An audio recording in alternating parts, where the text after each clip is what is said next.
vamos a ver rápidamente cómo funciona un generador de señales. Entonces, bueno, primero explicamos esta palanca, es el atenuador. Podemos atenuar a 20 o a 40 decibelios y esto no lo vamos a utilizar nunca, así que siempre va a estar en la posición más alta, que sería 0 decibelios, es decir, sin atenuar la señal. Después el generador tiene dos salidas y la salida que vamos a utilizar es la salida analógica, donde pone out aquí arriba, que tiene una impedancia de 50 ohmios.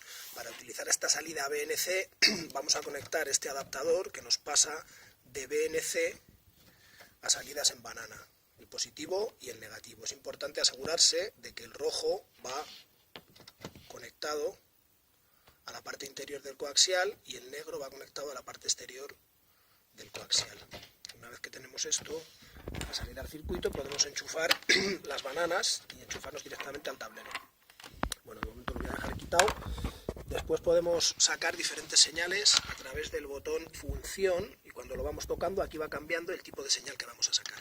La primera sería una señal senoidal, la segunda triangular, la tercera una señal cuadrada y la cuarta sería un nivel de tensión plana, es decir, no sería una señal sino que sería un valor constante. Para la señal senoidal lo que podemos regular,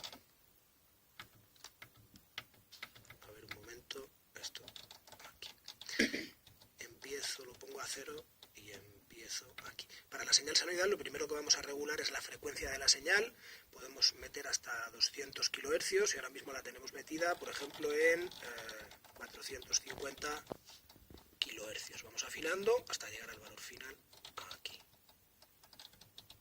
Una vez que tenemos ajustada la frecuencia que queremos que tenga la señal, el siguiente parámetro que podemos ajustar es el valor pico-pico de la señal, que el valor máximo que admite la máquina son 20 voltios y el valor mínimo pues 0 voltios y pico.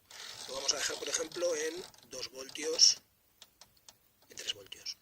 El siguiente valor que podemos ajustar es el offset de la señal o nivel de continua. Es un valor constante de tensión que se puede superponer con la onda y nos permite un offset negativo o un offset positivo. Y eso es todo lo que se puede hacer para una señal senoidal. En una señal triangular tenemos los mismos parámetros, valor pico-pico, un nivel de continua determinado, offset y una frecuencia. La señal triangular no se emplea mucho, con lo que no la emplearemos. Después tenemos una señal cuadrada. En la señal cuadrada aparece un parámetro nuevo. Bueno, el primer parámetro sería la frecuencia, que es igual que en la señal senoidal. El segundo parámetro sería el valor pico-pico, que es el valor, la diferencia de tensión que hay desde el valor mínimo hasta el valor máximo. Y la novedad es, cuando pulsamos 4 veces, aparece aquí un tanto por ciento, en esta esquinita de aquí. Ese tanto por ciento corresponde a un parámetro que se llama el RCO de la señal. El RCO viene a ser, para un periodo completo de señal, el porcentaje de ese periodo en el que la señal está en su valor más bajo. Así, una señal con un RCO del 90% querría decir que la señal permanece, por ejemplo, a 0 voltios el 90% del tiempo del periodo y a 5 voltios el 10% del periodo. Este RCO es variable desde un 90% hasta un 10%.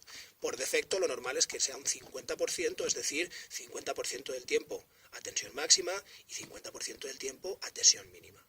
Con estos parámetros ya podemos utilizar el generador de funciones para generar la función que queramos. Y por último, la última función, por llamarlo función, que tampoco es así, que sería el valor que comentábamos antes de un nivel de tensión continua. Esta tensión continua es variable hasta los 10 voltios, desde los menos 10 hasta los 10 voltios. Y esto, si se saca con el osciloscopio, es una tensión plana que no cambia. ¿Vale? Así que con esto se podría empezar a utilizar el generador de señales.